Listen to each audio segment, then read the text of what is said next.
Nakikita ko po sa discussion natin dito, ang issue na palaging lumulutang is, yung bang excess death, ang cause nun yung vaccine or other causes? Di po ba?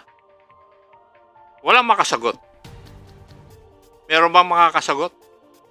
Na definitely, kung ilan ang number dun sa mga excess death ay caused by effects of the vaccine or by causes other than effects of the vaccine, meron ba? Sinisisi ko yung Department of Health.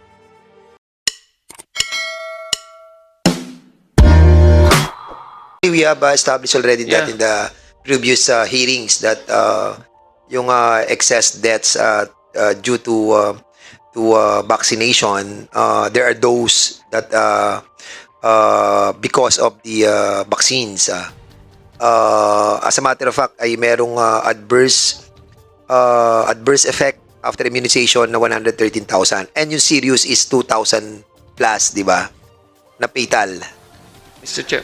And that's the reason why the chair believes that there is really a correlation between these two. Anyway, Congressman, before we recognize Congressman Acop, sige. I think ang nakakabahala lang po, Mr. Chair, mga nakakabahala lang po are those pharmaceutical companies provided us the vaccines before the vaccination rollout. Meron talaga dun sa agreement na ka-indicate that they cannot be sued eh. So I mean, that's something that we should worry about. Yeah, I think Article 17. Diba? And if there is really an excessive death, no, and agreed upon between our three good resource persons, I think na-establish natin that in the previous years prior to the pandemic, hindi ganun karami yung namamatay. And here comes the pandemic, nagka-roll out. So there has to be some sort of a correlation. Why would a pharmaceutical company insist on not being sued if there will be injuries or fatalities that may come after as a result of that? So I think that's how, I think the position of, position ko is I think you should dig deeper, ma'am, no? Kung ano po talaga yung ano. It's a paradigm shift maybe for our government and for the FDA. Now, anong nangyaring problem before I recognize Congressman Acop? Sorry, Congressman, with your indulgence, no?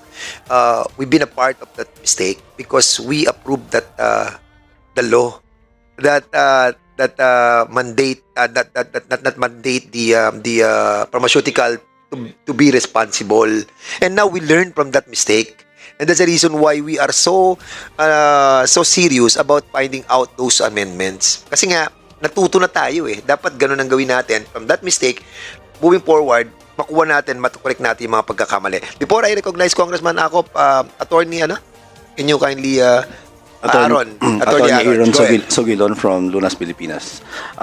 Your Honor, I think the resource person from FDA is working on the presumption of regularity. We cannot use the same model here because we're talking about an experimental vaccine. So the presumption is always to be it is correlated to the experimental medicine, not the other way around.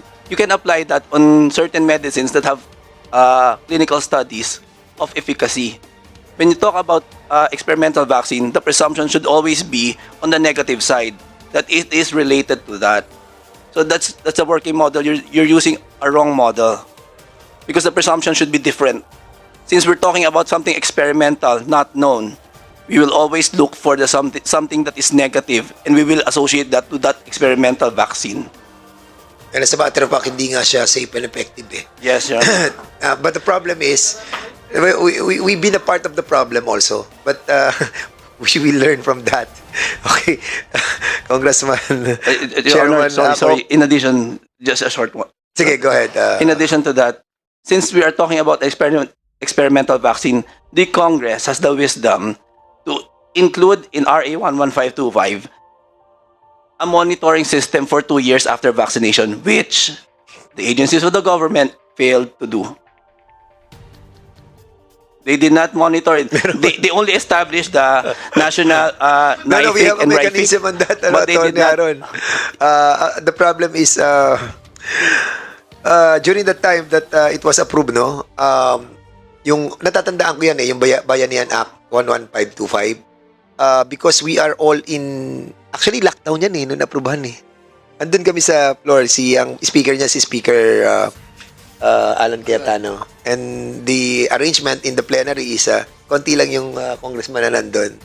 And we approved that Bayanihan Act because of the fear of the disease that was initiated by the international community. Yung fear, di ba? Natakot tayo lahat and then suddenly yun. But of course, ang hirap din pong sabihin itong mga sinasabi natin because wala tayong concrete na mga evidences to support this. But of course, you can correlate, di ba? Anyway, Congressman Akop, now you have the floor. Siguro, ito na magiging last before we suspend. Yes, Mr. Chair. I hope it will not add to my confusion. FDA, ano po yung total number of deaths as of December of 2023 na nireport nyo dun sa tanong ni Honorable Diong?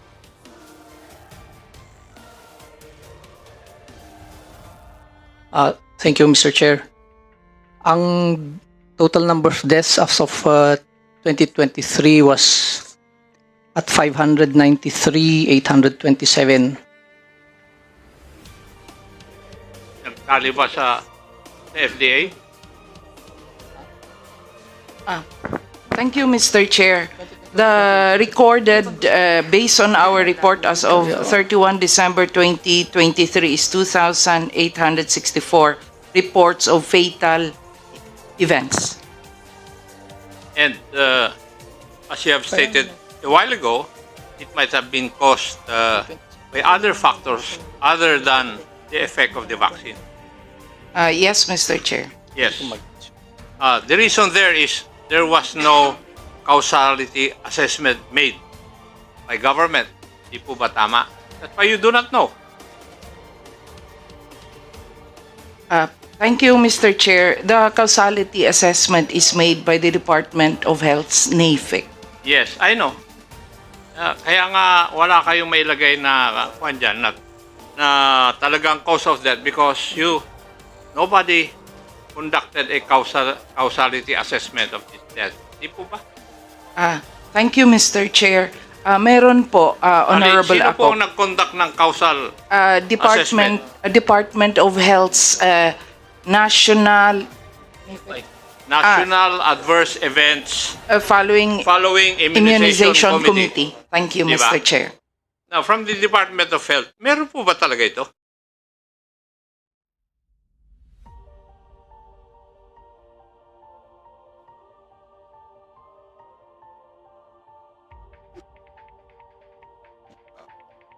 Magandang hapon po, Honorable Congressman. Meron pong komite.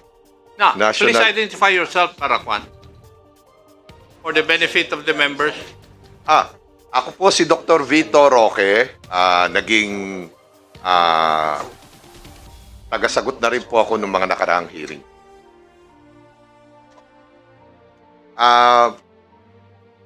Yun pong katanungan ninyo na may National AFI Committee, Honorable Congressman Ako. Meron po yon. Meron po tayo sa Department of Health. Sa panahon, inimbitahan po ng Committee Chair, Dan Fernandez, ang pinuno ng National AFI Committee. Nagpadala po ng sulat si Chair po ng AEFI Committee, National AFI Committee, na hindi po siya makakapunta. Yun. So in other words, nobody from the Department of Health present today will be able to answer questions on regarding NAEFIC.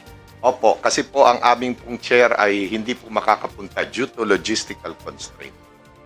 Kasi po siya po ay nasa Cebu. Mr. Chair, may I move that we invite the chairman of the National Adverse Events Following Immunization Committee to the next hearing?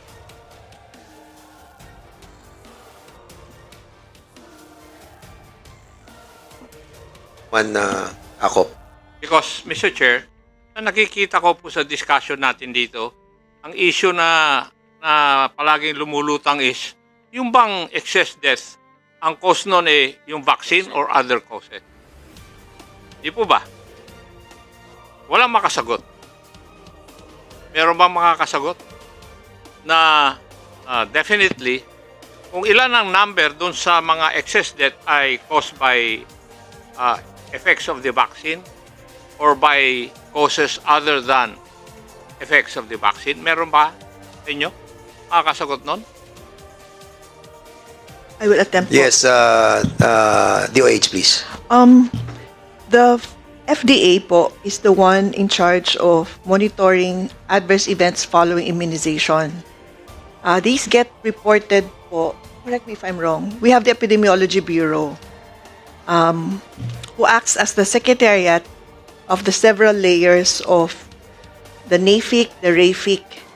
And so, pag sa LGU po, it's the LGU LAFIC. So, we are aware there's a body that decides on whether these deaths, adverse events following immunization, if they so happen to be deaths, they will be able to explain if they are incidental deaths, if there's qualification po, if it's because I'm hypertensive and diabetic, so that's an incidental death, or if it's really because of the vaccine product. So they have qualifications po. And the NAFIC, RAFIC, and the local are trained po, Congressman, to determine if they are attributable to the vaccine.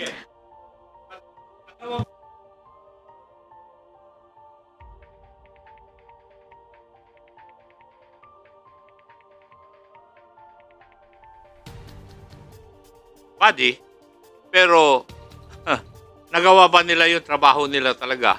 Until and unless makakuha tayo ng data na ginawa po nila at merong resulta, then Mr. Chairman, we cannot come up with a conclusion na ang cause ng excess death ay related sa vaccine. Ganun po yun. Now, it doesn't mean na ako na sinisisi ko yung Department of Health. Kasi we must remember na emergency situation yun eh. And sa training ko, pag emergency situation, the leader must decide. Because sa amin, a wrong decision is better than no decision at all. So, in that situation, nag-decide po tayo na gamitin natin yung vaccines which have not completed their trials. As a matter of fact, ang report nun they were in their third or fourth phases trial.